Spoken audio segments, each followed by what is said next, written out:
A very good afternoon to all of you.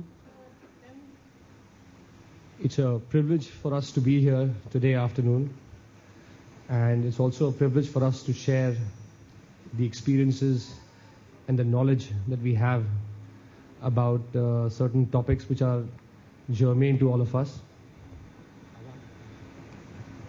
My colleague Anuj told me that empowerment is actually knowledge. So as long as you are aware what rights you have and how you can exercise them, you will personally feel empowered.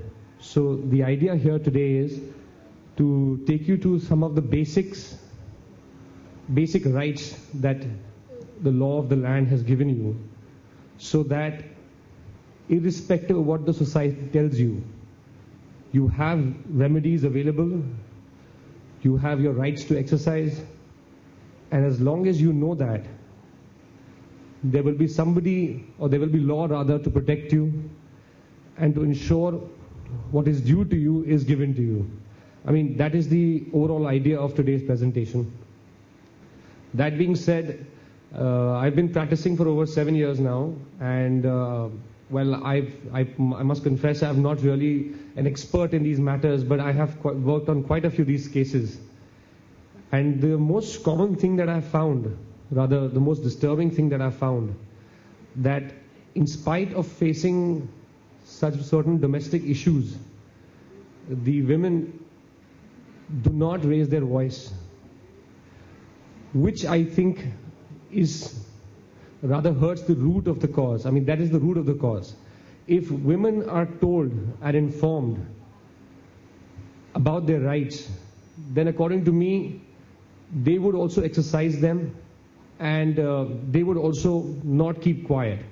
So, Government of India, and there are a lot of these NGOs who are doing this, just such as the NGO that we are working with today.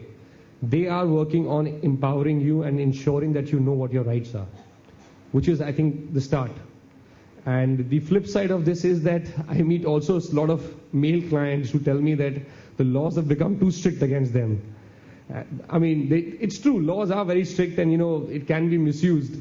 But I have a very simple answer to it, that the way the Indian society has progressed over the last 2 million, I mean hundreds of years, the way women have been oppressed, I think it's high time that laws are amended and changed so that women have an equal footing, rather a greater footing, so that no man can misuse his position in the house.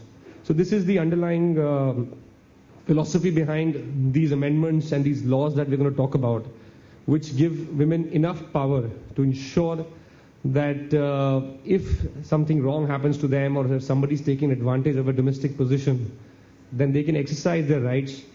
There are enough women's cells, there are enough police stations, there are enough officers assigned to these tasks, whose numbers also we're going to probably give it here, or we have their details coming up. So depending on where you live and how you are, if you are facing a problem like that, you can approach these people. These are notified by the government, and they are there to help you. So I think knowledge is empowerment, and I think we'll start our presentation. Anuj will take us through rights and remedies against crime.